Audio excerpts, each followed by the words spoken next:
Bonjour à tous et bienvenue dans cette nouvelle vidéo. On se retrouve comme d'habitude pour parler films, pour parler séries, pour parler sorties et bien évidemment pour parler plateformes de streaming. Et c'est d'ailleurs de plateformes de streaming que nous allons parler aujourd'hui car l'esprit de Noël est arrivé sur Disney+, messieurs dames. Je ne regarde pas les petits films de l'enfer, là, les téléfilms de Noël sur M6 qui commencent dès octobre, parce que ça pour moi c'est pas possible. Pour moi en général c'est par la magie de Noël et de Disney que commence la période des fêtes de fin d'année, et cette année c'est à travers Marvel qu'ils ont commencé ça avec leur second Holiday Special. C'est donc de ce petit moyen métrage que nous allons parler aujourd'hui, Les Gardiens de la Galaxie, joyeuses fêtes. Je vous laisse avec le générique, on se retrouve juste après.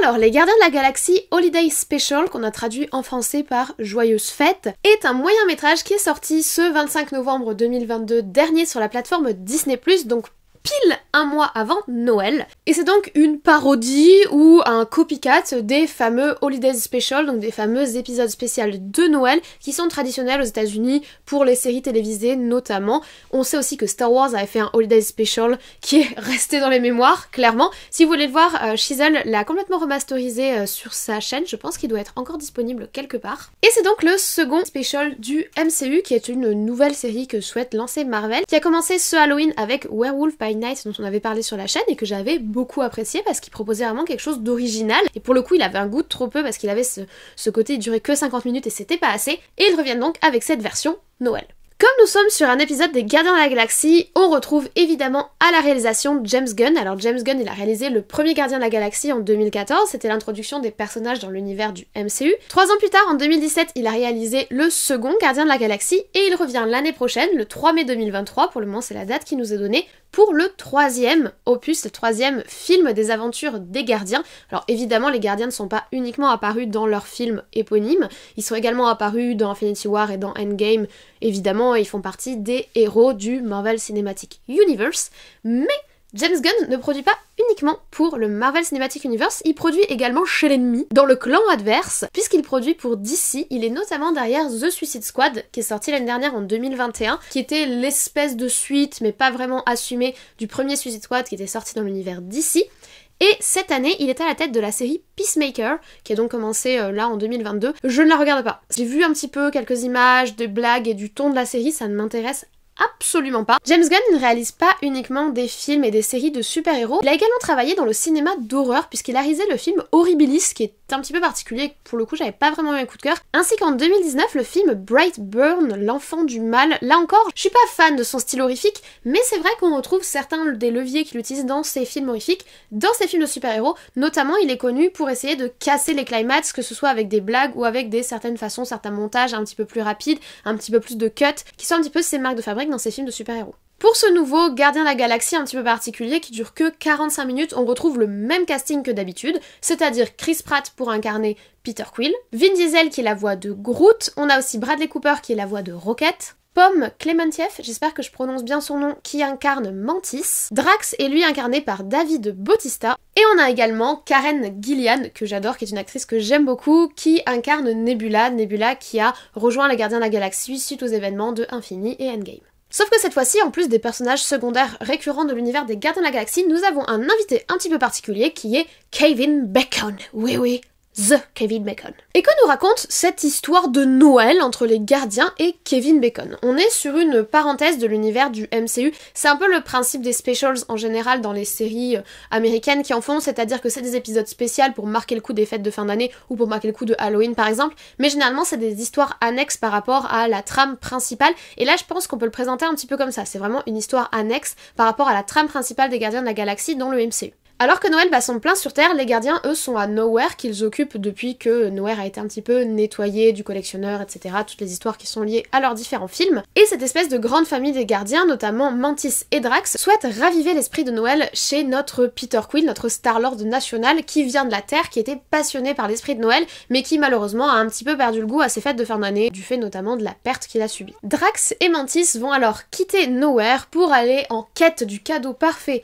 pour leur ami Peter et pour aller tout simplement chercher l'esprit de Noël là où il est né, c'est-à-dire sur Terre. Au niveau de la direction artistique, je vais commencer par les effets spéciaux parce que c'est vraiment la bonne surprise de ce petit moyen-métrage. Honnêtement, moi quand j'ai vu qu'ils allaient faire un moyen-métrage sur les Gardiens de la Galaxie, ils sont dans l'espace, les vaisseaux, les machins, Groot, Rocket, les aliens, il y a beaucoup d'investissement qui est nécessaire pour faire vivre cet univers spatial du MCU.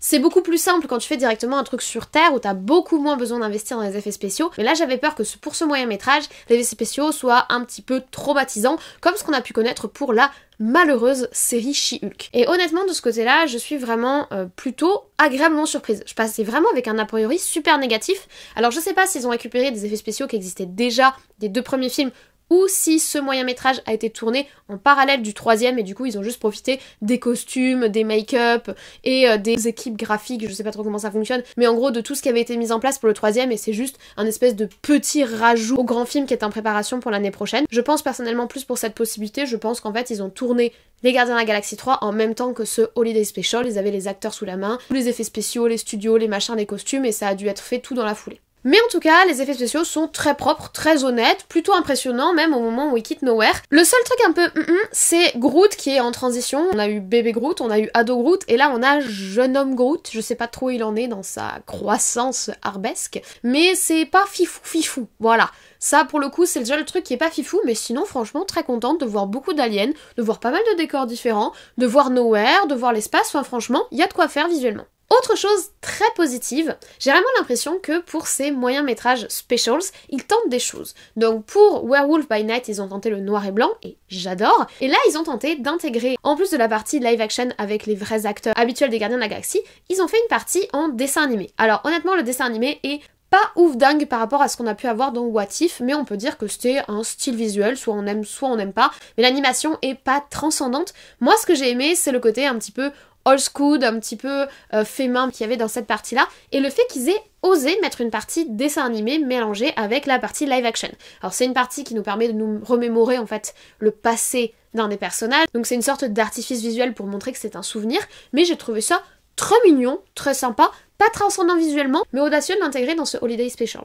Maintenant, le 3e et dernier point que j'aimerais quand même aborder avec vous, c'est la photographie et comment est filmé ce moyen-métrage, et là honnêtement, c'est pas fifou. On retrouve pas vraiment la façon de filmer habituelle de James Gunn. Après, il n'y a pas vraiment de scène d'action non plus. Enfin, en soi, si, il y a de l'action. C'est pas de l'action transcendantale, mais il y a de l'action. Mais on retrouve pas vraiment la patte habituelle de James Gunn, et ça, c'est un petit peu décevant. Je suis pas une fan de James Gunn, mais j'aime bien son style un peu décalé. Certes, là, il y a un peu d'humour, etc., on va en parler, mais au niveau du montage, ça se ressent pas vraiment. Et la photo est pas trop transcendante, c'est sympa, mais sans plus, il n'y a rien de particulier au niveau du cut ou du rythme de l'image. Voilà, le seul truc qui est notable, c'est le Spirit of Christmas, qui est ultra présent. On a full déco de Noël, il nous manque plus que Mariah Carey, très honnêtement. Alors j'ai quand même apprécié qu'ils mettent un petit côté décalé à Noël, ils ont fait un petit côté Noël humoristique, on va dire, histoire de pas faire trop cucu-pompon. Moi, personnellement, Noël cucu-pompon, j'avoue que j'ai du mal. Je suis une fan de Noël, j'adore la déco de Noël, mais le côté cucu-pompon, bon sentiment, ça c'est pas fifou.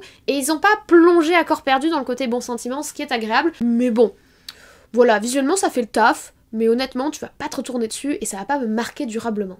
Au niveau de la musique, par contre, je trouve qu'il y a un travail super intéressant qui a été fait. Au début, on a un concert hyper long, et là j'étais en mode oulala, ça tourne à la princesse Disney, qu'est-ce qui s'est passé? Faut vraiment que la Disney Company elle arrête. Et en fait non, après ça va, c'est juste une sorte d'introduction. Alors je vous ferai ma petite théorie en fin de vidéo sur pourquoi ils ont mis cette partie qui est un peu longuette au début, mais sinon je trouve que les musiques, les remakes de musique de Noël, la playlist de Noël qu'ils ont fait, on sait à quel point la playlist est importante pour les films Gardiens de la Galaxie. Moi personnellement j'ai les vinyles des 2 premiers films parce que j'adore la BO des 2 films. Vous savez, c'est la cassette de Quill, c'est que des vieux tubes, et j'adore cette ambiance là, et je trouve qu'ils ont réussi à le retranscrire assez bien dans cet esprit de Noël. Ils nous ont pas sorti du Mariah Carey, de toute façon on peut déjà plus, ça a même pas commencé quand on peut déjà plus. Ils nous ont pas sorti des cantiques de Noël, non, ils ont fait un petit peu des remixes, un petit peu rock, etc. Et j'ai trouvé ça super sympathique, honnêtement, la BO m'a mis le smile. Et je crois que je vais me l'ajouter en playlist de Noël parce qu'il y a des super titres, sauf le titre du concert au début. Là, je vais vous parler de ma théorie plus tard, je vous l'ai dit, mais là j'étais pas convaincue, et puis le fait qu'ils aient traduit les paroles en français, ça fait très approximatif, enfin bon. Mais sinon, franchement, l'ambiance musicale qui est très importante pour un Gardien de la Galaxie est respectée. Passons à l'humour. Alors, aussi étonnant que cela puisse paraître, ça va. Plus le temps passe avec Marvel, plus mes critères d'humour se dégrade. Les dernières propositions qu'on m'a faites humoristiquement parlant, Werewolf by Night et Black Panther n'étant pas concernés, c'est She-Hulk et Thor 4. Autant vous dire que c'est particulièrement inquiétant.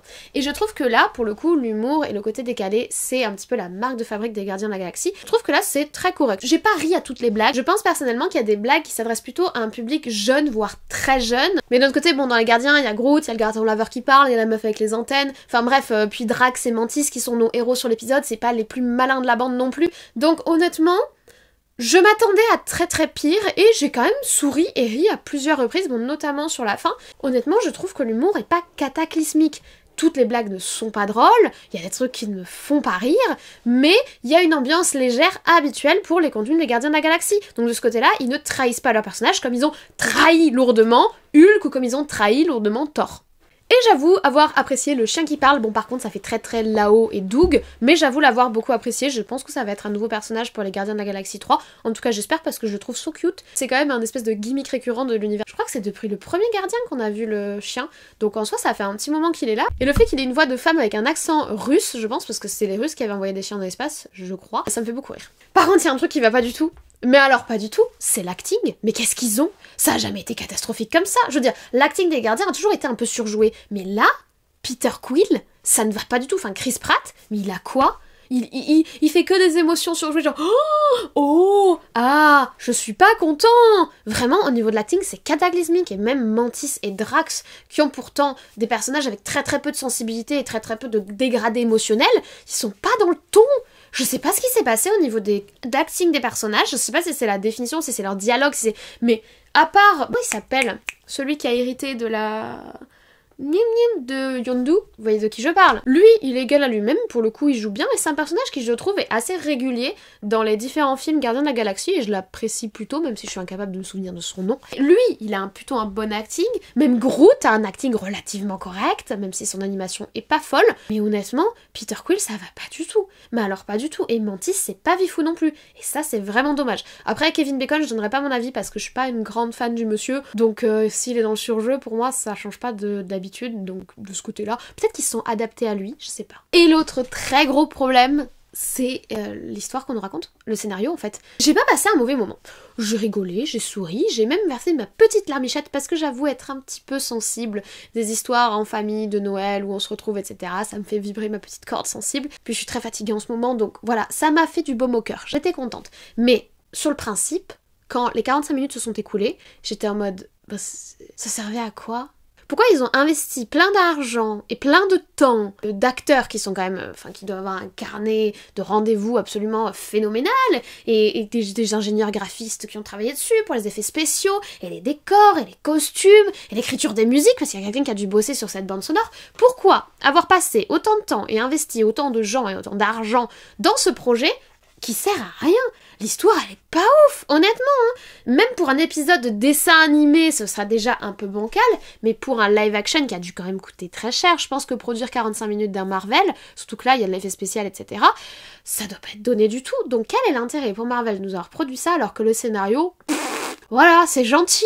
Franchement, c'est gentil, tu passes pas du tout un mauvais moment, c'est gentil. Mais c'est un peu comme ce que je vous ai déjà questionné par rapport à Zootopie+. Je sais pas si vous avez vu ma vidéo sur Zootopie+, qui parle en fait plus largement de Disney+, la plateforme, et qui dit qu'il faut produire du contenu, et je dis que Zootopie+, c'est exactement l'incarnation de ce genre de contenu qui ne servent qu'à produire pour nourrir la plateforme. Maintenant, je suis pas certaine qu'on ait besoin de nourrir au niveau Marvel, puisqu'on a quand même la dose de chez la dose de contenu. Moi, ce que je pense, c'est que cet épisode-là, autant celui de Halloween, pour le coup, c'était pour lancer un nouvel personnage et puis nourrir un petit peu les fils de minuit, etc.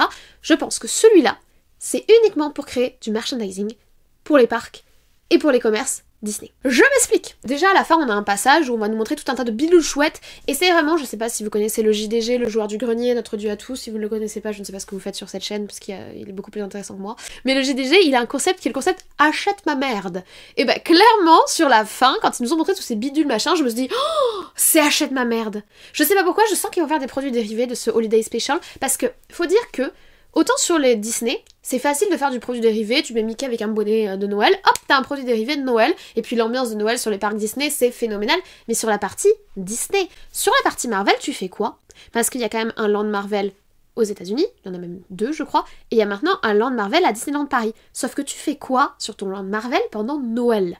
Il faut produire quelque chose en rapport avec Noël, sinon tu ne sais pas quoi faire. Alors en soi pour Star Wars, ils ont le Holiday Special de Star Wars, et puis ils ont tout un délire un petit peu Dark Vador version Noël, etc. machin, qui existe depuis un petit moment en ligne et dans la pop culture, mais au niveau de Marvel ça existe pas trop, et j'ai vraiment l'impression qu'ils essayent de forcer de ce côté-là. Et c'est pareil au final pour la playlist musicale et ce fameux concert dont je vous disais que je ne sais pas à quoi il servait, pourquoi il était là. Je pense que ce concert-là avec cette chanson qu'ils se sont embêtés à traduire en français, parce que j'ai vérifié, au début j'ai mis en VO, je me suis dit, est-ce qu'ils ont traduit la chanson? Ils se sont embêtés à la traduire en français. Je pense qu'on va avoir des petits concerts Gardiens de la Galaxie de Noël dans les landes de Marvel sur les parcs Disney. Je le vois gros comme une montagne, je sais pas pourquoi. Je pense en fait que voilà, cet épisode-là, il est que pour le merch. Alors en soi, je suis quand même contente qu'il soit sorti parce que j'ai passé une bonne petite heure, ça m'a mis le smile, ça m'a mis le baume au cœur, ça m'a mis l'ambiance de Noël, j'aime bien.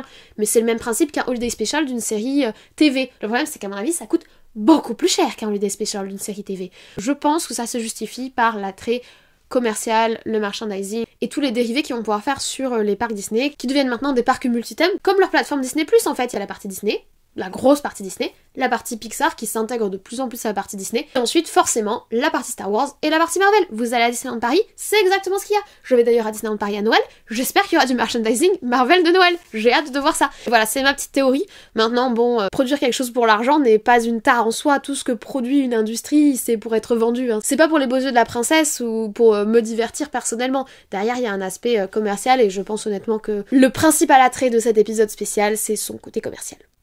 Donc si je fais le bilan, j'ai passé un moment correct, j'ai eu le smile, c'était sympatoche. Maintenant, scénaristiquement, ça servait à rien. Au niveau de l'univers Marvel, très honnêtement, je pense que ça apporte pas grand chose au schmilblick et à l'avancée des personnages, ni même à la caractérisation des personnages. Bon, on apprend quand même une information, mais déjà, tu sais pas d'où elle sort, et ensuite ils auraient pu nous caler ça dans n'importe quel autre film ou n'importe quel autre what if ou Dieu sait quoi. Je pense pas que ça fasse avancer grand chose, mais c'était sympa, c'est Christmas spirit, et j'ai pas envie de devenir une vieille aigrie, et en vrai, soyons honnêtes avec vous, j'ai ri, j'ai versé ma petite larmichette, ça fait le taf, ça sert à rien, mais ça fait le taf. Voilà, je vous remercie d'avoir regardé cette vidéo sur les Gardiens de la Galaxie. Joyeuse fête jusqu'au bout, j'espère qu'elle vous a plu. Si c'est le cas, n'hésitez pas à mettre un petit like pour me signifier que vous avez apprécié mon travail.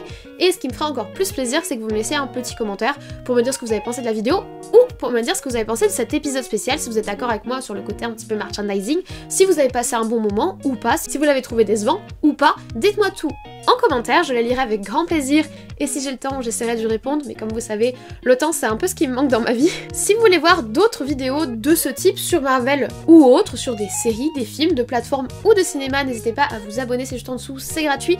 Et si vous voulez être tenu au courant des sorties de vidéos, des posts communautaires et des shorts, parce qu'on fait aussi des suivis de séries, épisode par épisode, n'hésitez pas à activer la cloche. Personnellement, je ne vous embête pas plus, je vous souhaite dès à présent une très bonne journée, une très bonne semaine, de très bons visionnage, peut-être également un début de décoration du sapin pour vous aussi, et je vous dis à très vite.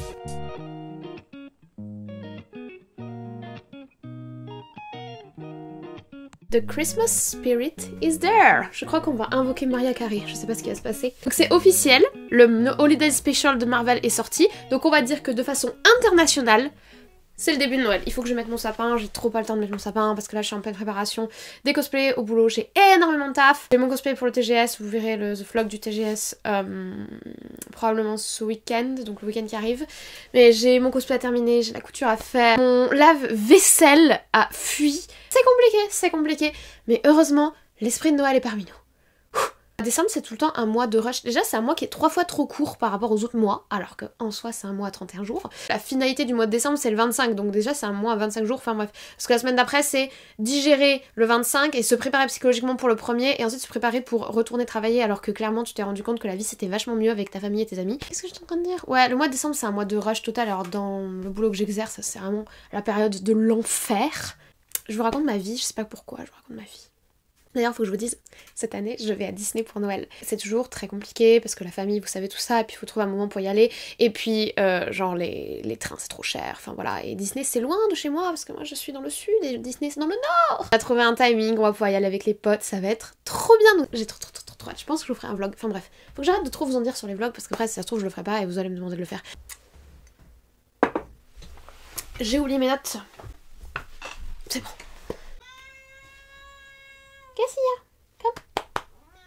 Bah oui, tu peux venir si tu veux. Je pense qu'il y a des blagues qui s'adressent plutôt à un public jeune. Qu'est-ce qu'il y a? Coucou mon chacha. Dis bonjour. Mais d'un autre côté, dans Les Gardiens, il y a Groot, c'est un raton laveur qui parle. Au niveau de l'univers Marvel, ça ne servait. Je crois que j'ai fait plein d'accents bizarres dans cette vidéo. C'est du Game of Thrones, ça n'a rien à voir avec Marvel, mais j'espère quand même que vous apprécierez. Est-ce qu'il y en a parmi vous qui regardent que les scènes post-génériques ou pas du tout? Ce serait très drôle.